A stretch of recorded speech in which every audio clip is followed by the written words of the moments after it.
Hello dear students, my name is Rahul. आप सब लोग जानते ही हैं हिस्ट्री डील करता हूँ मैं शारदा स्टडी सेंटर पे।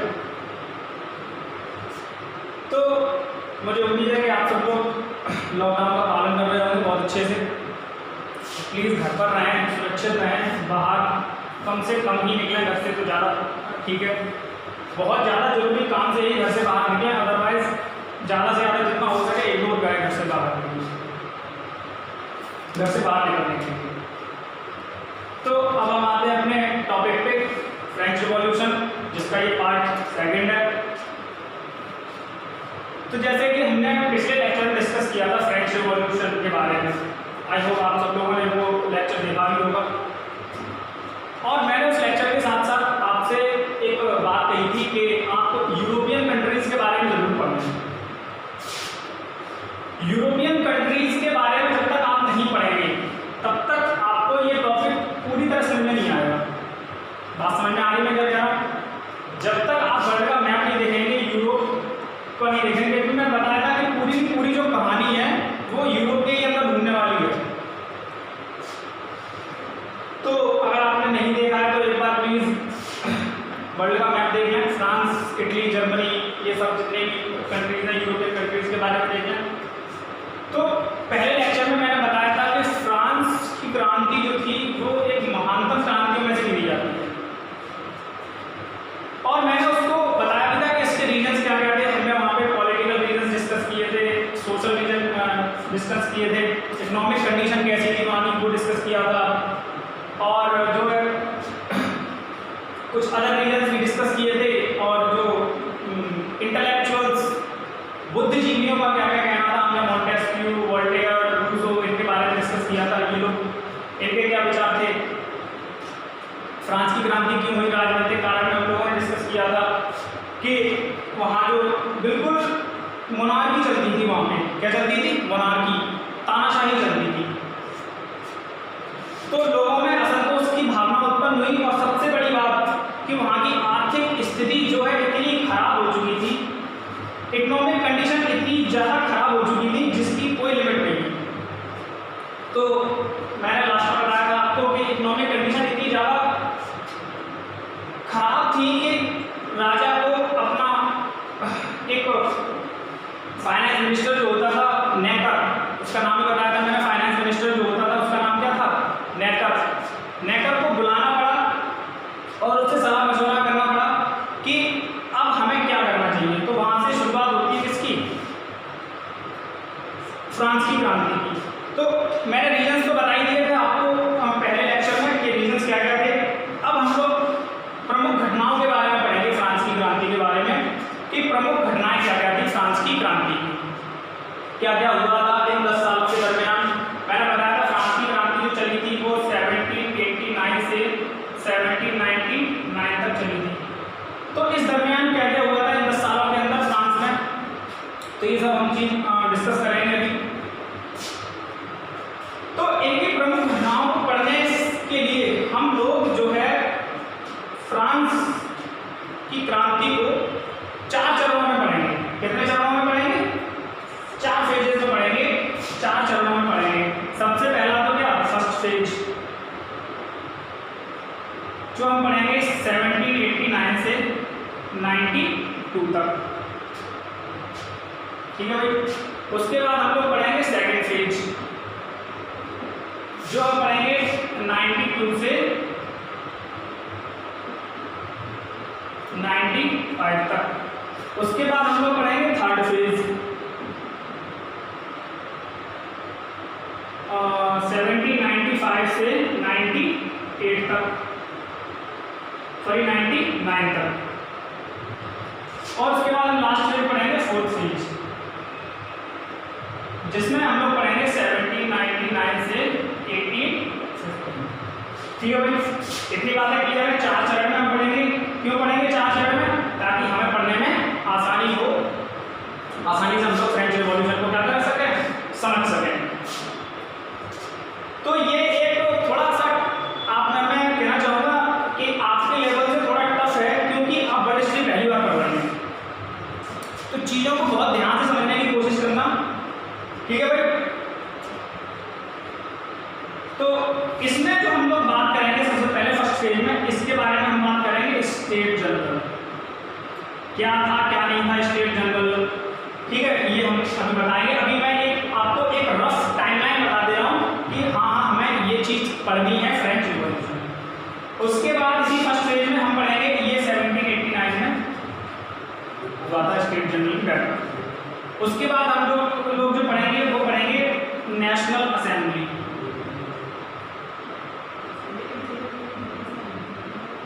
ठीक है। नेशनल असेंबली के बारे में पढ़ेंगे, क्या था क्या नहीं था ये मैं अभी आपको बताऊंगा। उसके बाद हम लोग पढ़ेंगे लेजिस्लेटिव असेंबली,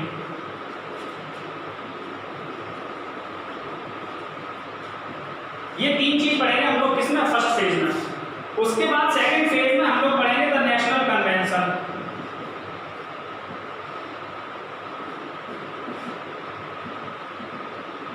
ठीक है भाई, द नेशनल कन्वेंशन। उसके बाद हम लोग थर्ड फेज में जो पढ़ेंगे वो पढ़ेंगे द नेशनल कन्वेंशन। उसके बाद हम थर्ड फेज में जो पढ़ेंगे वो पढ़ेंगे directory rule, directory rule.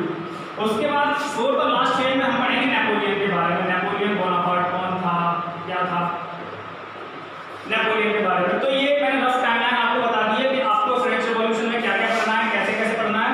First phase में हम लोग पढ़ेंगे state general, national assembly, legislative assembly. Second phase में हम लोग पढ़ेंगे the national convention. Third phase में पढ़ेंगे हम डायरेक्टरी रूल। और फोर्थ फेज में किसके बारे में पढ़ेंगे, नेपोलियन बोनापार्ट के बारे में, ठीक है भाई।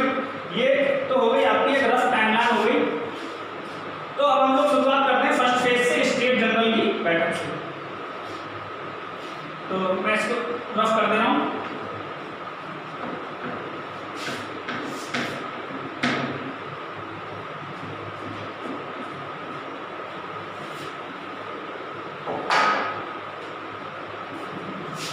मैं यहाँ पे हेडिंग डाल दे रहा हूँ स्टेट जनरल 1780। तो क्या था ये स्टेट जनरल? तो स्टेट जनरल मैंने आपको पहले लेक्चर में बताया था कि उस टाइम जो था फ्रांस का समाज वो 3 वर्गों में विभाजित था, बताया था। और मैंने आपको एक ट्रायंगल बना के भी समझाया था उसमें फर्स्ट लेक्चर में कि फर्स्ट स्टेट क्या था, सेकंड स्टेट क्या था, थर्ड स्टेट क्या था। फर्स्ट स्टेट में लोग कौन कौन से थे? फर्स्ट स्टेट में मैंने बताया था क्लर्जी लोग थे, उसमें भी कुछ हायर क्लर्जी थे, कुछ लोअर क्लर्जी थे, ये तो थे फर्स्ट फेज के पादरी वगैरह। और सेकंड स्टेट में मैंने बताया था कि नोबिलिटी थे, कुलीन वर्ग था, सामंत वर्ग था, वो सेकंड स्टेट में था। थर्ड स्टेट में बताया था मैंने कि थर्ड स्टेट में कौन कौन था। इन दोनों के अतिरिक्त जो भी बचा वो सब किसमें था, वो सब थर्ड स्टेट में था। तो ये उन्हीं लोगों की एक बैठक थी, एक आम सभा थी। क्या थी? एक आम सभा थी, सुपर पार्लियामेंट हम जिसे कह सकते हैं। क्या थी? सुपर पार्लियामेंट, ठीक है भाई, सुपर पार्लियामेंट थी। मैंने बताया था कि राजा ने अपने एक फाइनेंस मिनिस्टर को नियुक्त किया था जिसका नाम था क्या, नेकर। नेकर को नियुक्त किया। नेकर को नियुक्त करके उसने जानना चाहा कि मतलब क्या करें हम ऐसा कि फ्रांस की हालत जो है, आर्थिक स्थिति जो है वो सुधर जाए। तो नेकर ने सुझाव दिया कि आप क्या करिए, स्टेट जनरल की बैठक बुलाइए। क्या करिए? स्टेट जनरल की बैठक बुलाइए। तो स्टेट जनरल की बैठक बुलाई गई। रीजन क्या था? To manage the financial crisis, to manage the financial crisis, यानी आर्थिक स्थिति को संभालने के लिए बैठक थी। इसको 175 सालों बाद बुलाया गया था। कब बुलाया गया था? आफ्टर 175 175 सालों में इसको कभी, लास्ट 175 सालों में इसे कभी नहीं बुलाया गया था। इसे 1789 में बुलाया गया था। क्यों? क्योंकि रीजन ही इतना भयानक था कि इसको बुलाना पड़ा। अब जब इसको बुला ही लिया गया, स्टेट जनरल को बुलाया गया, तो इसमें जाहिर सी बात है स्टेट जनरल की बैठक है, तीनों स्टेट के लोग आएंगे, यानी यहाँ पे फर्स्ट स्टेट के भी लोग आएंगे। फर्स्ट स्टेट में यहाँ लिख दे रहा हूँ, फर्स्ट स्टेट के भी लोग आएंगे, सेकंड स्टेट के भी लोग आएंगे और थर्ड स्टेट के भी लोग आएंगे, ठीक है भाई। ये तीनों लोग आए। अब फर्स्ट स्टेट से कितने लोग आए? लगभग 308 लोग। ये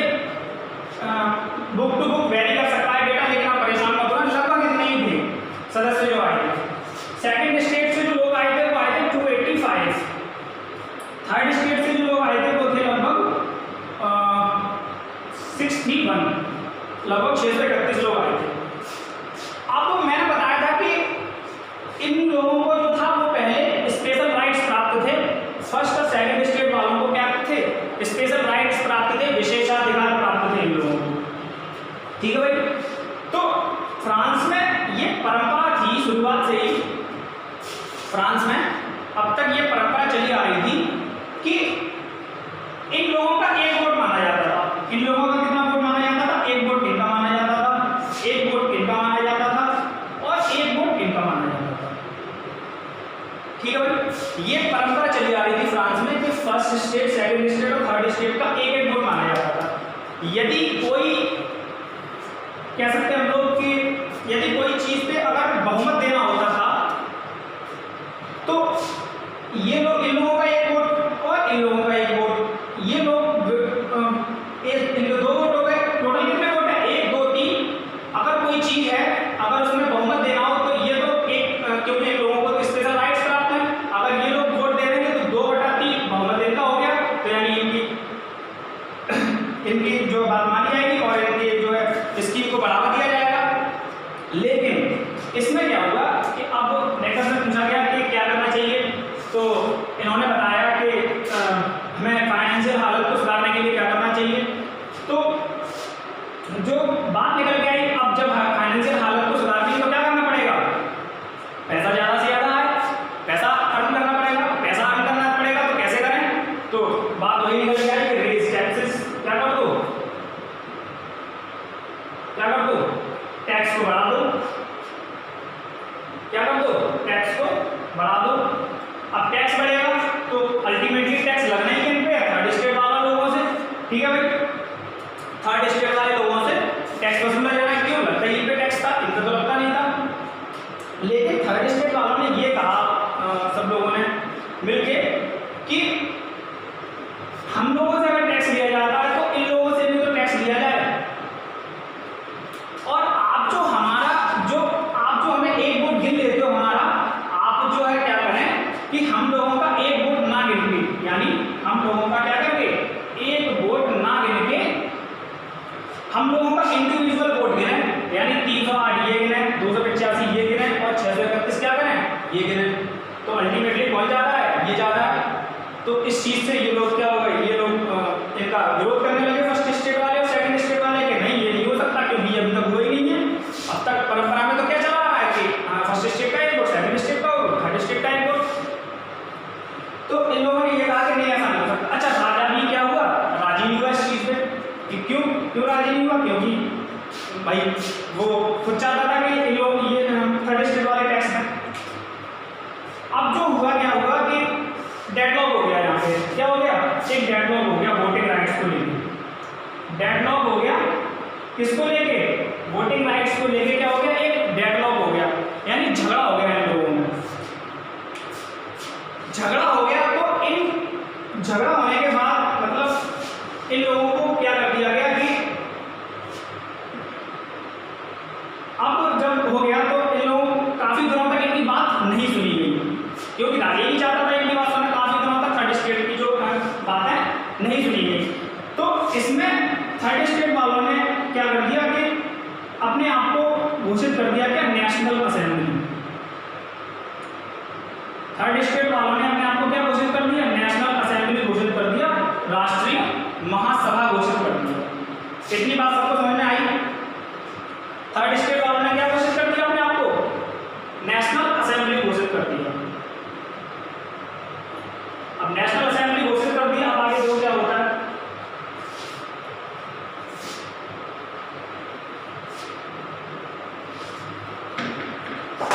यानी थर्ड स्टेट वाले लोगों ने अपने आप को क्या घोषित कर दिया कि हम क्या हैं? National assembly. क्या है? National assembly. और ये लोग फिर पास वाले एक टेनिस कोर्ट में गए। कहाँ गए? टेनिस कोर्ट में। वहीं एक टेनिस कोर्ट हुआ करता था वर्साई पैलेस के, मतलब जो बैठक हुई थी ये वर्साई पैलेस में हुई थी। वर्साई पैलेस के थोड़ी दूर पर एक टेनिस कोर्ट हुआ करता था। वहाँ टेनिस कोर्ट में जाकर इस नेशनल असेंबली ने क्या करी? एक ओथ ली। क्या करी? एक ओथ ली, एक शपथ ली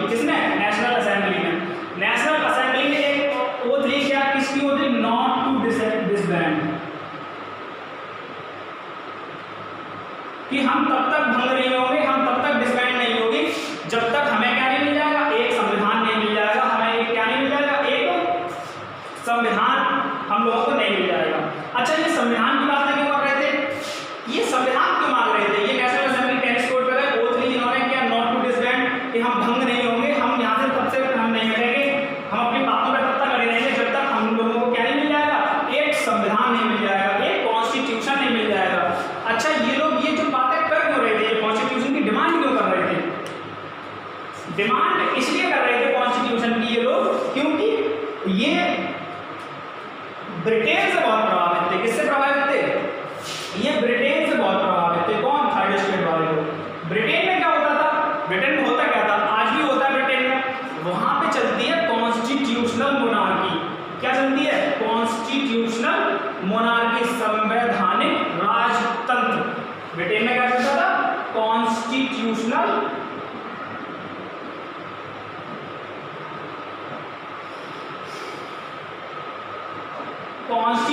मोनार्की चलती थी।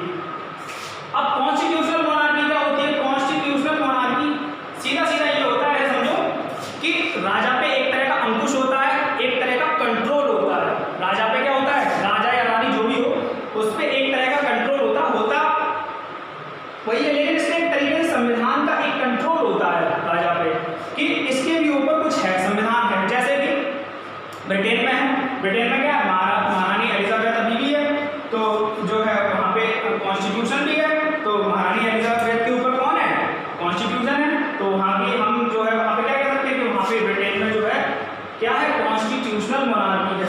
तो ये बस ये इतना चाहते थे कि राजा जो इतना भोग विलास वाला जीवन व्यतीत कर रहा है और जो है इस पर किसी तरह का अंकुश नहीं है, जब चाहे जिसे चाहे जैसे चाहे वैसे डिसीजन बना देता है, ये सब बंद होना चाहिए, ये सब बंद होना चाहिए। और थोड़ा सा हम लोगों को क्या मिलना चाहिए, हमारे लिए कुछ अधिकार होने चाहिए, कुछ लोग हमारी भी बात सुने, क्योंकि हम भी इंसान हैं।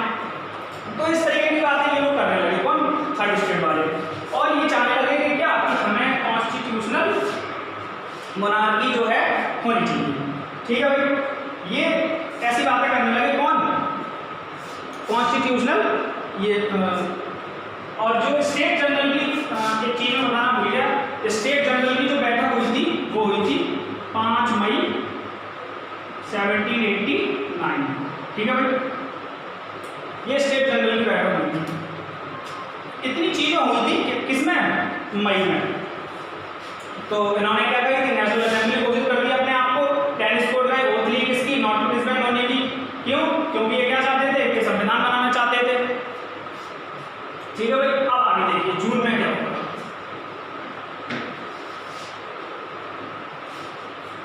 जी ध्यान मोनार्की,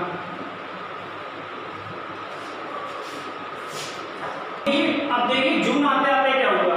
जून में क्या हुआ, पीजेंट मतलब कहते हैं किसान, पीजेंट ने क्या कर दिया, पीजेंट्स ने जो था रिवोल्ट छेड़ दिया, यानी विद्रोह कर दिया किसके खिलाफ, फ्यूडल्स के खिलाफ, यानी जो सामंतवादी थे इनके खिलाफ रिवोल्ट छेड़ दिया, विद्रोह कर दिया इन लोगों के खिलाफ, कि ये लोग हमसे इतने दिनों से, इतने मतलब सालों से, इतने उससे हम लोगों पे ये जुर्म करते आए हैं, अब हमें क्या करना चाहिए, इन लोगों से डरना नहीं चाहिए। और इस तरीके की अब ऐसा कुछ नहीं होगा कि जो है कि हम लोगों पे जुर्म करें, ऐसी चीजें। और फिर इसके बाद राइट्स छिड़ गए, दंगे छिड़ गए, कहाँ पे, राइट्स इन पेरिस, पेरिस में क्या हो गए, दंगे छिड़ गए। पेरिस में भी जो है दंगे छिड़ गए, इससे राजा बहुत घबरा गया, राजा क्या हो गया, बहुत ज्यादा ये घबरा गया पेरिस में दंगे देखकर। राजा जब घबरा गया तो इसको, और जब दंगे छिड़ गए, जो किसानों ने जो है अपने सामंतों के खिलाफ क्या कर दिया, रिवोल्ट छेड़ दिया, तो फिर क्या हुआ कि इसको फिर लॉ एंड ऑर्डर क्या हो गया, लॉ एंड ऑर्डर क्या हो गया, बिल्कुल ब्रेक डाउन हो गया, लॉ एंड ऑर्डर क्या हो गया, बिल्कुल खत्म हो गया, बिल्कुल। इस चीज को देख के क्या हो गया, राजा बहुत घबरा गया। राजा जब घबरा गया तो इसको क्या करना पड़ा, मिलिट्री बुलवानी पड़ी, मिलिट्री बुलवानी पड़ी इसको, इस सबको कंट्रोल करने के लिए। लेकिन कंट्रोल जितना होना था उतना ही हुआ, लेकिन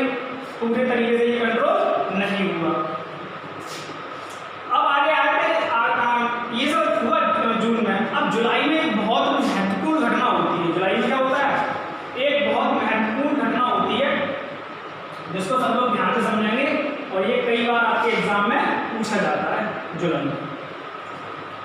तो जुलाई में क्या हुआ, बात है 14 जुलाई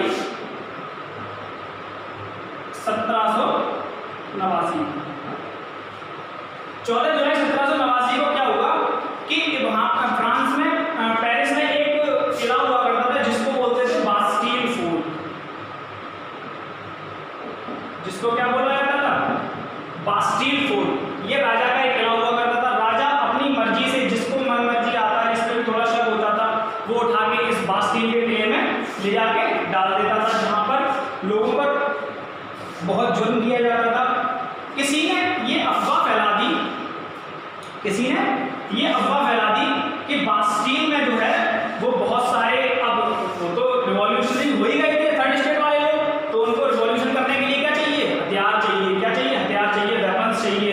तो किसी ने ये अफवाह उड़ा दी कि बास्टील के किले में जो है आप जाएंगे तो वहां पे आपको क्या मिल जाएंगे, हथियार मिल जाएंगे बहुत सारे, जो आपके रिवॉल्यूशन में आपके क्या होंगे, काम आएंगे। तो लोग पहले से ही उससे बहुत नाराज थे। क्यों? क्योंकि जो है यहाँ पे ये इसको बोल सकते हैं symbol of operation, symbol of operation. क्योंकि ये कहना चाहिए कि निरंकुशता का प्रतीक कह सकते हैं हम लोग इसको, बास्टील के किले को।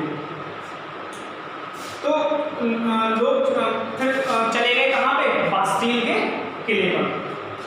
बास्टील के किले पर चले गए। वहां पे बास्टील के किले को लोगों ने इस तरीके से वहां पे इसको जड़ से उखाड़ के फेंक दिया। लोगों में इतना ज्यादा गुस्सा था, थर्ड स्टेट वालों के लोगों में इतना ज्यादा गुस्सा था कि बिल्कुल इसको उखाड़ के वहां से बास्टील के किले को वहां से फेंक दिया। आज पेरिस में इसकी एक भी ईंट देखने को नहीं मिलेगी। बिल्कुल उखाड़ के फेंक दिया और बिल्कुल ध्वस्त कर दिया इसको एक तरीके से, बास्टील के किले को। तो और उन्होंने वहां पे अपने आप को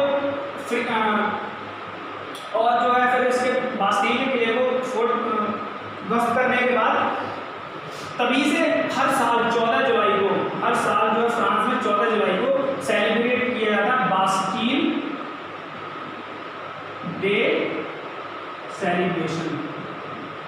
तब से हर साल बास्टील डे 14 जुलाई को क्या सेलिब्रेट किया जाता है, बास्टील डे सेलिब्रेशन।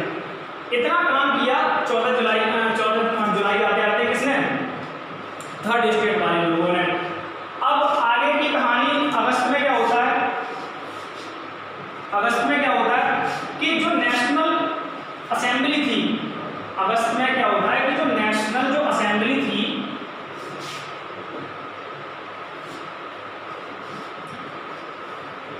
जो नेशनल असेंबली मैंने बताया था, राष्ट्रीय महासभा, जो नेशनल असेंबली थी, इन्होंने डिक्लेयर कर दिया खुद को क्या, नेशनल कॉन्स्टिट्यूएंट असेंबली। इन्होंने क्या घोषित कर दिया, नेशनल असेंबली ने खुद को क्या घोषित कर दिया, नेशनल कॉन्स्टिट्यूएंट असेंबली। क्यों? क्योंकि ये संविधान बनाएंगे। कौन संविधान बनाएगा, नेशनल असेंबली। तो ये हर देश में होता है, अपने भारत में भी तो हुआ था ऐसा। भारत में क्या हुआ था कि जो संविधान बनाएंगे उससे पहले क्या होती है, एक सभा गठित होती है, उसको क्या बोला जाता है, नेशनल कॉन्स्टिट्यूएंट असेंबली। तो ऐसा ही फ्रांस में हुआ, जो नेशनल असेंबली थी उसको क्या घोषित कर दिया गया, नेशनल कॉन्स्टिट्यूएंट असेंबली घोषित कर दिया गया। इतनी सब बातें आई होप आप सबको क्लियर हो गई होंगी। तो अगस्त में जो किया गया था वो दो काम बहुत इंपॉर्टेंट किए गए थे।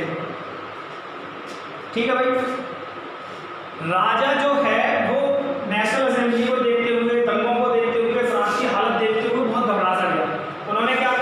उसने क्या सोचा कि अब क्या करना पड़ेगा, मुझे इन लोगों को क्या, थर्ड स्टेट वालों को जो है क्या करना पड़ेगा, थोड़ी बहुत पावर्स देनी पड़ेगी। और पावर्स दी उसने। तो उन पावर्स के तहत उन्होंने क्या किया कि सबसे पहले तो जो है कि स्पेशल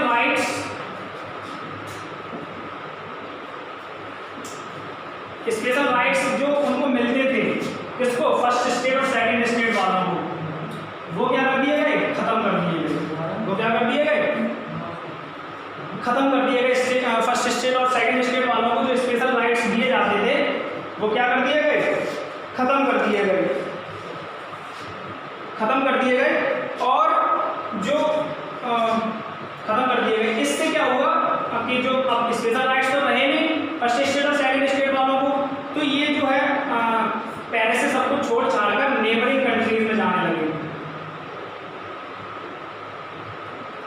नेबरिंग कंट्रीज में जाने लगे। अब कंट्रीज में जाने लगे तो इन्हीं को ये कहा गया क्या, एमिग्रेस। इन लोगों को क्या कहा गया, एमिग्रेस। ये तो था पहला काम। अब दूसरा काम इसमें क्या किया गया कि क्लर्जी, जो मैंने बताया था, क्लर्जी, बिशप, फादर, ये सब, इनको क्या किया गया कि 1/3 इसमें से क्लर्जी जो है हटा दिए गए। यानी जितने क्लर्जी थे उनमें से 1/3 जो क्लर्जी थे, बिशप, फादर, पादरी जो थे, उनको हटा दिया गया। तो इससे जब इन लोगों को हटा दिया गया तो इससे जब वहाँ के जो पोप थे वो बहुत ज़्यादा नाराज हो गए। क्यों नाराज हो गए भाई, हटा दोगे किसी को तो वो नाराज हो ही जाएंगे।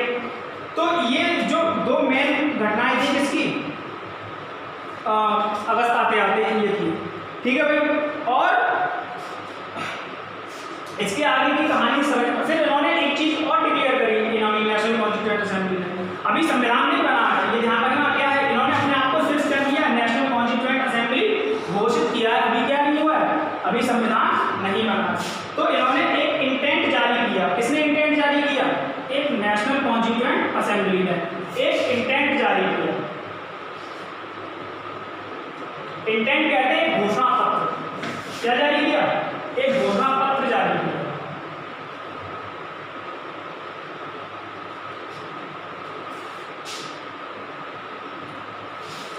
इन्होंने क्या किया, एक इंटेंट जारी किया, एक घोषणा पत्र जारी किया, जिसमें उन्होंने बात करी थी किसकी, लिबर्टी की, प्रॉपर्टी की और सिक्योरिटी की। यानी इन्होंने किसकी बात करी थी, मोटे मोटे अगर हम बात करें तो इन्होंने बात की थी ह्यूमन राइट्स की। किसकी बात करी थी, ह्यूमन राइट्स की, स्पेशल ह्यूमन राइट्स की, यानी मानवाधिकार की।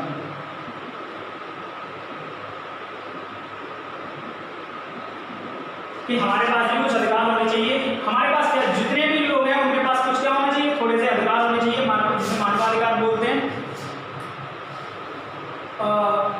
ठीक है भाई, ये चीज इन्होंने एक इंटेंट जारी किया, कॉन्स्टिट्यूशन अभी नहीं बना, ठीक है भाई। और लेकिन इस इंटेंट में इन्होंने जो लोग थे, इस इंटेंट में इन्होंने वुमेन यानी औरतों को और स्लेव्स को, इनको बिल्कुल नजरअंदाज कर दिया। इनको क्या कर दिया, बिल्कुल नजरअंदाज कर दिया कि वोटिंग इंटेंट में, क्योंकि जो था मतलब वोट डालने का अधिकार वगैरह, ये सब किसको था, ये सब उन लोगों को था जिनके पास जमींदारी होती थी या फिर जो थोड़े सक्रिय होते थे, उनको बोला गया एक्टिव सिटीजन्स, और इन लोगों को बोला गया क्या, पैसिव सिटीजन्स। यानी इन लोगों को भी ये भूली गए।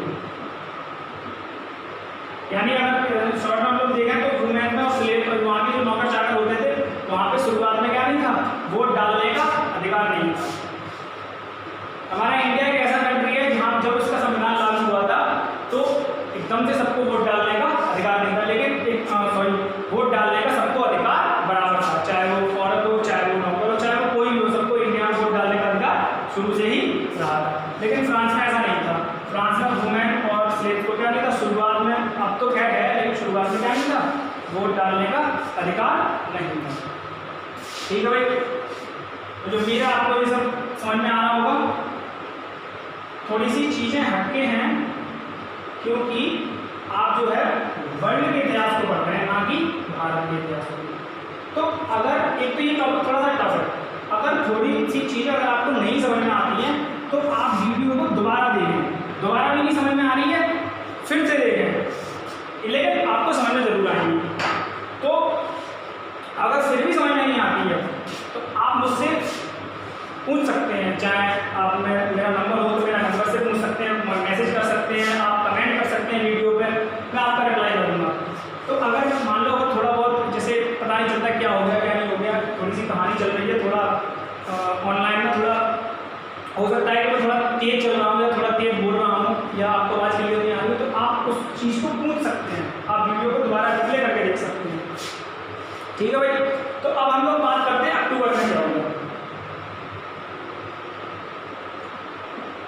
अक्टूबर में जो क्या हुआ, अक्टूबर में हम लोग आते आते अक्टूबर में क्या हुआ कि मैंने बताया था कि इकोनॉमिक कंडीशन तो फ्रांस की खराब थी, फूड शॉर्टेज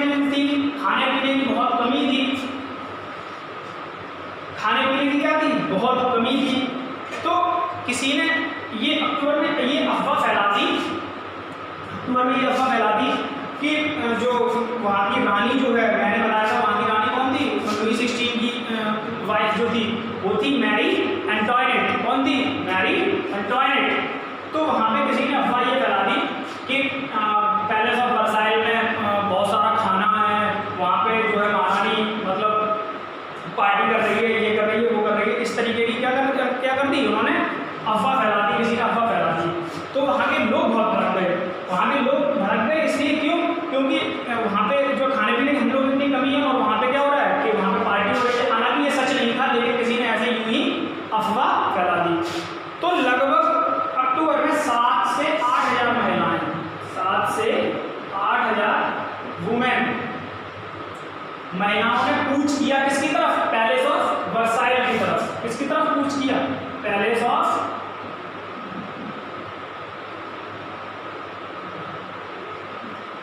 ऑफ वर्साइल की तरफ कूच किया। उनके हाथों में जो भी मिला, बेलन, मतलब कोई भी जो भी चीज मिला, जो भी उन्हें हथियार मिला, औजार मिला, बेलन, भाला, जो भी कुछ मिला, सब कुछ ले लेके वो जाने लगी किसकी तरफ? पैलेस ऑफ वर्साइल की तरफ।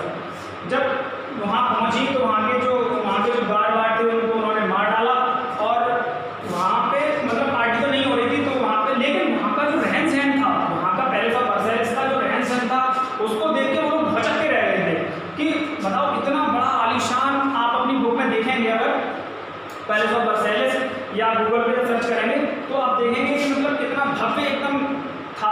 आज के टाइम में भी नहीं है ऐसा। तो उन्होंने एकदम को देख के क्या वो भटक के रह गए। तो उन्होंने देखा कि हम लोग ऐसे मर रहे हैं और आप लोग यहाँ इतना भोग विलास का जीवन व्यतीत कर रहे हैं, भोग विलास का इतना जीवन जी रहे हैं। तो वहाँ के लोगों ने इन्होंने क्या किया कि इन्होंने क्या कहा कि अब आप यहाँ पे बहुत रह लिए, अब क्या करें। इन्होंने वहाँ पे जबरदस्ती उन लोगों से कहा, राजा और रानी से, कि अब आप हमारे साथ कहाँ चलिए? पेरिस चलिए और वहाँ पे देखिए लोगों का दुख दर्द समझिए कि हम लोग किस तरीके से रह रहे हैं। जब तक आप हमारा दुख दर्द नहीं समझेंगे तो और हम किससे कहने जाएंगे? इस तरीके की बातें उन्होंने करी और ज़बरदस्ती जो राजा और रानी थे वो उन लोगों को कहाँ लेके चले आए? वो पेरिस में लेके चले आए। कौन? ये महिलाएं होती। ठीक है भाई, इतनी कहानी चलती है हमारी क्या 1789 में। अब राजा कहाँ पे आ चुका है? पेरिस में आ चुका है। ठीक है भाई, पेरिस में राजा आ चुका है। और अब देखिए अक्टूबर में ये सब हो गया। अब आता है 1790। 1790 में क्या हुआ? मैंने बताया था नेशनल असेंबली ने क्या किया था, आपने आपको नेशनल कॉन्स्टिट्यूएंट असेंबली घोषित कर दिया था। क्या कर दिया था? नेशनल कॉन्स्टिट्यूएंट असेंबली घोषित कर दिया था। अब जब नेशनल कॉन्स्टिट्यूएंट असेंबली घोषित कर दिया था तो जाहिर है अब क्या होगा? पॉलिटिक्स होगी, सीधी सी बात है। पॉलिटिकल क्या बनेगी? पार्टीज बनेगी। सबसे पहला काम क्या होगा? पॉलिटिकल पार्टीज, ग्रुप्स, ये सब क्या होने लगे? बनने लगे। पॉलिटिकल ग्रुप्स, पार्टीज, ये सब क्या होने लगी? बनने लगे। सेकंड मोस्ट इंपॉर्टेंट क्या होगा? कॉन्स्टिट्यूशन लिखा जाने लगा। Constitution was being written down. Constitution लिखा जाने लगा। ठीक है भाई, कॉन्स्टिट्यूशन लिखा जाने लगा। इतनी सबको बातें क्लियर है। कुछ क्लब भी बने थे। ठीक है भाई, कुछ क्लब्स भी बनने लगे। इन क्लब्स में जो सबसे ज़्यादा इम्पोर्टेंट हैं, इन क्लब्स में सबसे ज़्यादा जो आपको ध्यान रखने हैं वो ध्यान रखने हैं कौन? 2 क्लब ध्यान रखने हैं। एक तो जैकोबिन्स और दूसरा कौन सा? जिरोंडिन्स। जैकोबिन्स, जिरोंडिन्स, ये 2 क्लब थे और बहुत इंपॉर्टेंट क्लब थे। आप ध्यान से समझिएगा इनको। तो जिरोंडिन्स इनको इसलिए कहते थे क्योंकि ये जो है वो एक जिरोंड नाम के एरिया से आते थे। कहाँ से आते थे? जिरोंड नाम के एरिया से आते थे, इसलिए इसका नाम क्या पड़ गया? जिरोंडिन्स। ठीक है भाई, जिरोंडिन्स। ये था 1790 का इतना हुआ। अब हम लोग थोड़ी सी बात करेंगे किनके बारे में? जैकोबिन्स के बारे में। ये कहानी में बार बार आएंगे, जैकोबिन्स के बारे में बात करेंगे। कौन थे, क्या थे, ठीक है भाई। तो हम लोग थोड़ी देर बात करेंगे इसके बारे में, जैकोबिन्स के बारे में। कितना ध्यान रखना, पॉलिटिकल पार्टीज बनने लगी है, कॉन्स्टिट्यूशन लिखा जाने लगा है 1791 में, 1791 में कॉन्स्टिट्यूशन बनके तैयार हो जाएगा। तो हम लोग थोड़ी देर बात करेंगे इनके बारे में, जैकोबिन्स के बारे में। तो जैकोबिन्स के बारे में हम लोग बात करते हैं। जैकोबिन्स कौन थे? जैकोबिन्स थे कौन? जैकोबिन्स में मेनली जो लोग आते थे वो आते थे कौन? पुअर्स, गरीब लोग आते थे, फैक्ट्री वर्कर्स, आर्टिसंस, यानी जो बिल्कुल लोअर क्लास के होते थे वो लोग कौन थे? वो जो बिल्कुल लोअर क्लास के होते थे वो उन लोगों को कहा जाने लगा क्या? जैकोबिन्स। इनमें गरीब, फैक्ट्री वर्कर, आर्टिसंस एक्सेट्रा लोग, जो भी जितने भी होते थे गरीब लोग, वो सब जैकोबिन्स में आते थे। इनका जो नेता होता था, इनका जो नेता का नाम था, जो लीडर था, इनका जो मेन लीडर था, उस लीडर का नाम था क्या?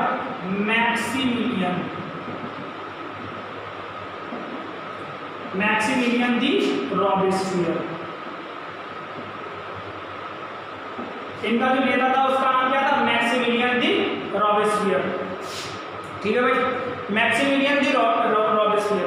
अच्छा, मैक्सिमिलियन दी रॉबेस्पियर इनका जो नेता था, इनको कहीं कहीं सेंट क्लॉड्स भी कहा जाता था। किसको?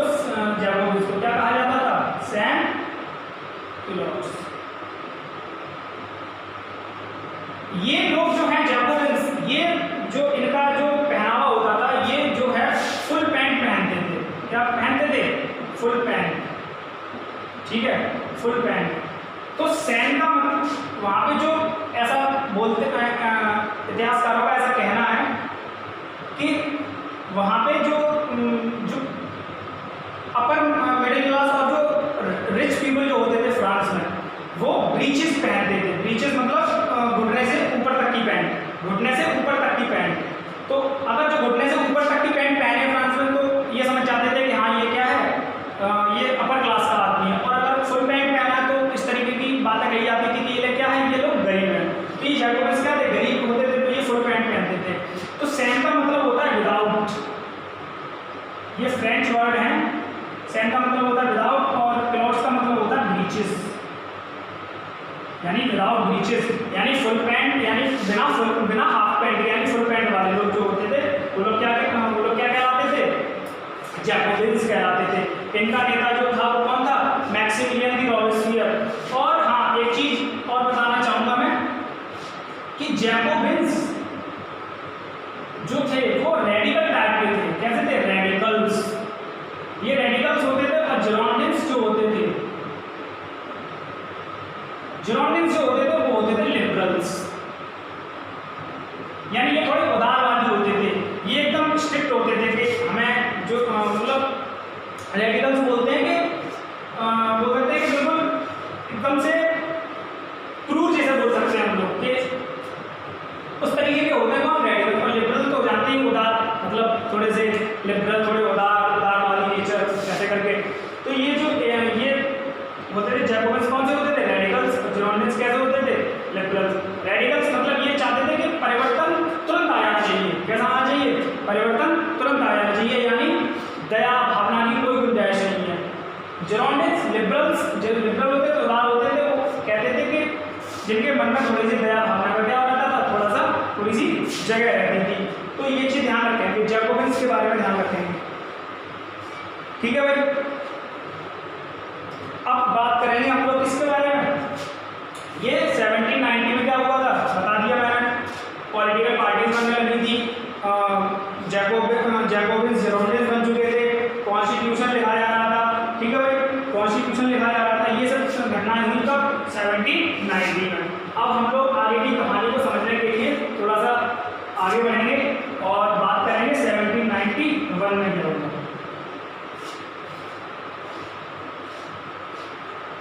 ठीक है भाई। तो 1791 में क्या हुआ?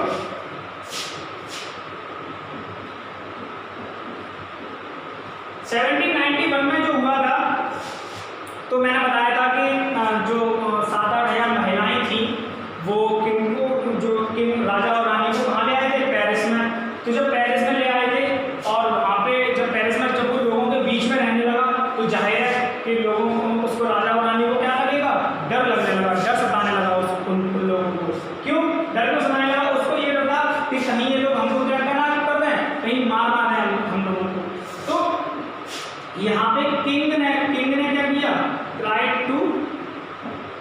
Escape from Paris to Austria.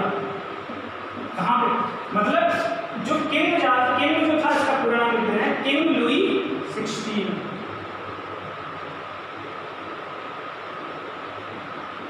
King Louis 16 ने अपनी बेगम के साथ या वाइफ के साथ पेरिस छोड़कर कहाँ भागने की कोशिश करी? ऑस्ट्रिया भागने की कोशिश करी। क्यों ऑस्ट्रिया की भागने की कोशिश करी? क्योंकि ये इसका ससुराल था। मैं आपको पहले लेक्चर में बता चुका हूँ कि जो मैरी एंटोइनेट थी वो कहाँ की थी? ऑस्ट्रिया की थी। तो किंग लुई ने वहाँ पे ऑस्ट्रिया भागने की कोशिश करी। जब ऑस्ट्रिया भागने की कोशिश करी तो इससे लोग बहुत भड़क गए। उन्होंने लोग और इसको पकड़ लिया गया। इसको कहाँ पे पकड़ लिया गया? ऑस्ट्रिया भागने की कोशिश करी, लेकिन ये क्या था? बॉर्डर पे पकड़ा जा चुका था। कौन? किंग लुई और उसकी वाइफ। तो जब पकड़े गए तो इससे लोग बहुत भड़क गए। लोग ये समझते रहते कि अरे हम तो ये समझते थे कि जो है राजा जो है वो हमारे क्रांति में हमारा साथ देगा, रिवॉल्यूशन में हमारे साथ है, लेकिन ये तो उल्टा भागने की कोशिश कर रहा है। तो लोगों ने फिर टोटली डिमांड करी। अब जब ये भागने की कोशिश करने लगा तो लोग बहुत ज़्यादा भड़क गए। तो लोगों ने डिमांड की किसकी? रिपब्लिक की। लोगों ने डिमांड किसकी की? रिपब्लिक होने की। अब तो क्या चाहिए? अब तो रिपब्लिक चाहिए। अब तो हमें क्या चाहिए? रिपब्लिक चाहिए। और ये डिमांड करने लगे किसकी? Monarchy like Britain. कि ब्रिटेन में जहाँ चलता है कि राजा के ऊपर भी अंकुश है, वहाँ पे भी कॉन्स्टिट्यूशनल मोनार्की चलती है। इस तरीके की बातें कौन करने लगे? ये करने लगे कौन? जो कॉन्स्टिट्यूशन लिख रहे थे। ठीक है भाई। अब हम लोग अब जब इतनी बात हो गई तब हम लोग बात करेंगे अब थोड़ी सी किसके बारे में? लेजिस्लेटिव असेंबली के बारे में।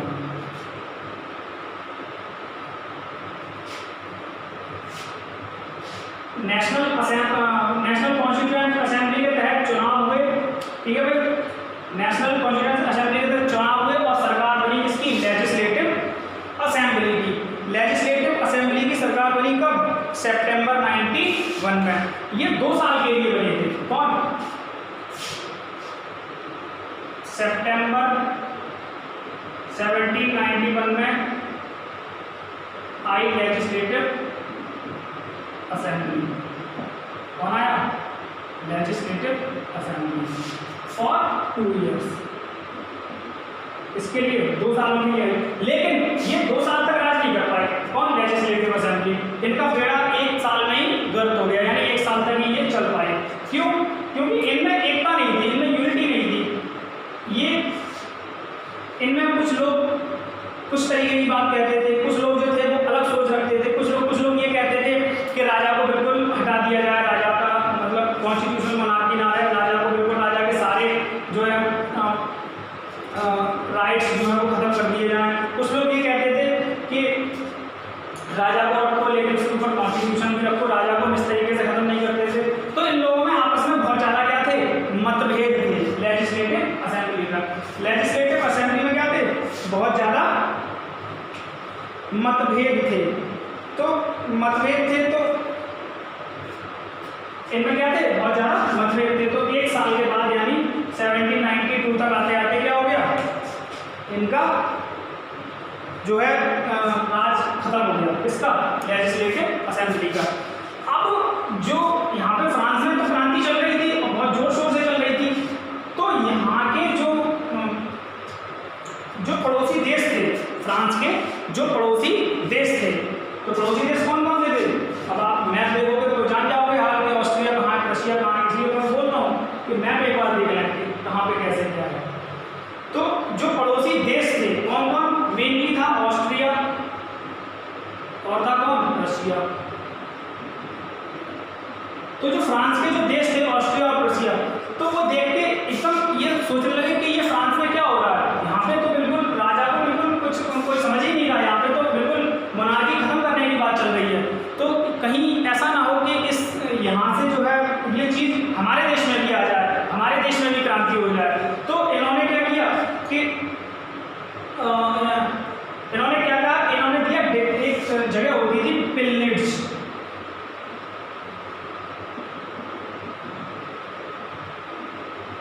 पिलग्रिम्स।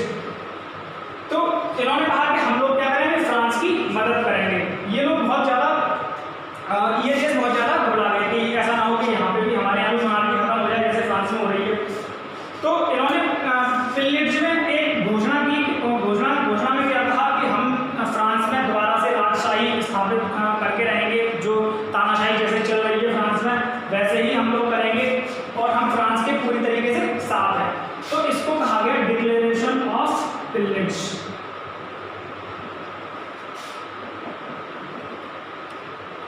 इसको कहा गया, क्या कहा गया, डिक्लेरेशन ऑफ पिलग्रिम्स। तो डिक्लेरेशन ऑफ पिलग्रिम्स जब कहा गया ऑस्ट्रिया प्रशिया के द्वारा, तो वहां के लोगों को जब पता चला कि ऑस्ट्रिया और प्रशिया जो है वहां ये मदद करना चाह रहे हैं फ्रांस की, तो उनके मन में ये आया, उनके किसके मन में, वहां फ्रांस की जनता के मन में, कि राजा ने मदद मांगी होगी ऑस्ट्रिया प्रशिया से तभी तो ये मदद कर रहे हैं। तो वहां के लोग और ज्यादा भड़क गए इस चीज से कि ये मतलब ये डिक्लेरेशन ऑफ पिलग्रिम्स तो सीधा सीधा हम पर हमला है कि मतलब बिल्कुल फ्रांस में जो मोनार्की हम लोग खत्म होने ही नहीं देंगे। अगर मोनार्की खत्म नहीं होगी तो हम लोगों का जो है, हम लोगों ने जो इतना संघर्ष किया है, जो हम लोगों ने इतनी बात कर रही है, सब क्या हो जाएगा, बिल्कुल सब कुछ क्या हो जाएगा, मट्टी पलीत हो जाएगा। तो इससे ये बहुत घबरा गए। तो और फ्रांस के जो लोग थे उन्होंने फैसला किया फ्रांस कि हम लोग अटैक करेंगे। फ्रांस अटैक्ड ऑन, इसको मैं रफ करके ऊपर लिख दे रहा हूँ, France attacked on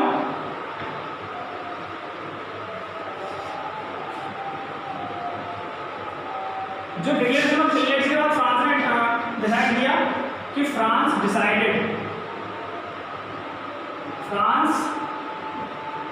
decided to attack on Austria and Russia. France ने क्या डिसाइड किया कि हम लोग क्या करेंगे, ऑस्ट्रिया और रशिया पे, कि वो लोग हम पे इससे पहले मतलब युद्ध कर रहे हैं, इससे पहले हम लोग उस पर क्या कर रहे हैं, अटैक कर रहे हैं। फ्रांस ने ऑस्ट्रिया और रशिया पे अटैक करने का निर्णय लिया और इसी को कहा गया क्या, द फर्स्ट रिवॉल्यूशनरी वॉर। इसको क्या कहा गया, द फर्स्ट रिवॉल्यूशनरी वॉर। इसको कहा गया फर्स्ट रिवॉल्यूशनरी वॉर। ठीक है भाई, आई होप इतनी सब बातें सबको क्लियर हो गई होंगी। तो ये चीज हुई थी कब, 1791 में। ठीक है भाई, अब हम लोग बात करेंगे क्या, 1792 की। अब हम लोग बात करेंगे 1792 की।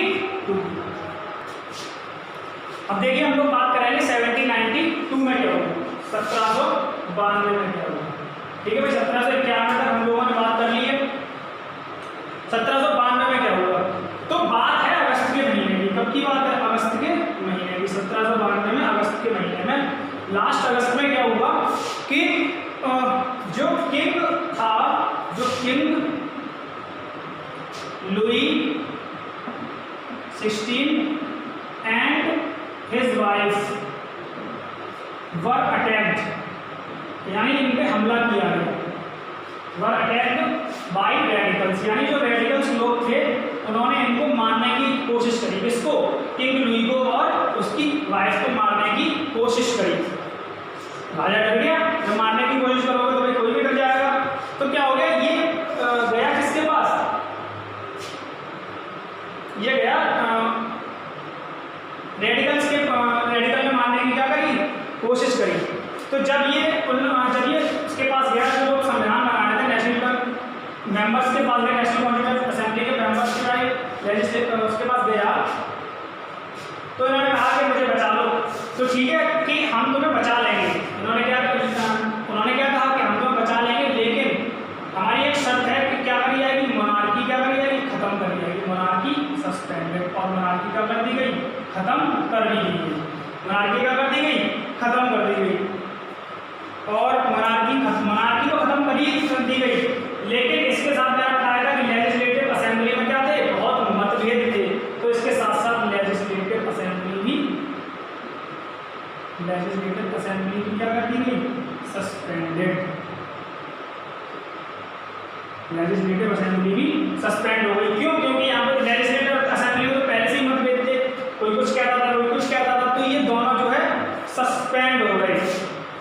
ठीक है भाई, दोनों जो है क्या सस्पेंड हो गए और राजा से ये कहा गया कि तुमने जो है फ्रांस के खिलाफ कॉन्स्पिरेसी करी है, साजिश करने की कोशिश करी है, तो आपकी जो है मनार्की क्या करी जाती है, खत्म की जाती है और आपको क्या करी जाएगी, सजा मिलेगी। किसकी? आपको जो है मौत के घाट उतारा जाएगा। आपको जो है किसकी सजा मिलेगी? डेथ की सजा मिलेगी। यानी आपको क्या करा जाएगा, आपकी ये सजा है कि आपको मौत की सजा मिलेगी। किससे कहा? राजा से। तो 1793 आते आते 1793 आते आते जनवरी में 1793 में आते आते जो कॉन्स्पिरेसी करी थी इसने ऑस्ट्रिया और रशिया से जो मदद मांगी थी वो तो जनवरी आते आते क्या हुआ कि इसको सजा सुनाई राजा को, इसकी मौत की। और राजा को क्या किया गया? राजा को मौत के घाट उतारा गया और किंग लुई को क्या करवा दिया गया? किंग लुई 16 को गियोटीन करवा दिया गया। क्या किया गया? गियोटीन करवा दिया गया। यानी अब देखिए, ये समझिए गियोटीन क्या होता है। ठीक है, ये गियोटीन जो होता है ये एक इंस्ट्रूमेंट होता है। क्या होता है? इंस्ट्रूमेंट होता है। किसका? ह्यूमन डेथ का। इससे लोगों को क्या करी जाती है? मौत के घाट उतारा जाता है। कैसे? ये जो गियोटीन होता है ये इस तरीके का होता है, इस तरीके से स्क्वायर के माध्यम से समझाएंगे कैसा होता है। यहाँ पे इस तरीके से ऊपर एक लटकाया जाता है ब्लेड, जो बहुत मतलब शार्प होता है ब्लेड, और इस तरीके से यहाँ पे एक तख्ता लगा होता है। ठीक है, यहाँ पे एक तख्ता लगा होता है लकड़ी का, और इस यहाँ तख्ते में एक जो है गर्दन दबाई जाती है और इस तरीके से इसको ऊपर से फोर्स करके नीचे जो है लोगों को यहाँ आदमी लटा दिया, इस गर्दन ये है तो बिल्कुल इस तरीके से जो है ऊपर से छोड़ा जाता है और गर्दन क्या हो जाती है? धड़ से अलग हो जाती है। तो इस इंस्ट्रूमेंट को क्या कहते हैं? गियोटीन। इस इंस्ट्रूमेंट को कहते हैं गियोटीन। और इस गियोटीन का जो आविष्कार किया था वो किया था किसने? डॉक्टर जोसेफ गियोटीन ने।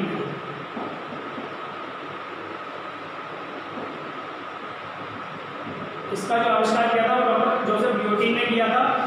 क्यों किया था? क्योंकि इनका ऐसा मानना था कि अगर फांसी देते हैं तो लोगों की जो मृत्यु होती है वो बहुत ही पेनफुल होती है, और जब अगर बाई मिस्टेक कोई छूट भी जाता है तो उसको बहुत ज़्यादा क्या होता है? दर्द होता है। इसलिए इन्होंने गियोटीन बनाया गया था। तो इसलिए 1793 में इसको राजा को क्या कर दिया गया? गियोटीन करवा दिया गया। ठीक है भाई, राजा को क्या कर दिया गया? मार दिया गया, मनार्की बिल्कुल खत्म कर दी गई। अब जो है आगे की कहानी हम लोग बहुत लंबा वीडियो हो जाएगा, मेरी समझ से 1 घंटे का तो हो ही गया होगा। तो अब पार्ट 3 हम लोग डिस्कस करेंगे फ्रेंच रिवॉल्यूशन का, यानी 1793 से 99 तक हम लोग डिस्कस करेंगे नेक्स्ट पार्ट में, फ्रेंच रिवॉल्यूशन के नेक्स्ट पार्ट में। तब तक अपना ख्याल रखिए, सुरक्षित रहिए, घर पर रहिए। Thank you so much.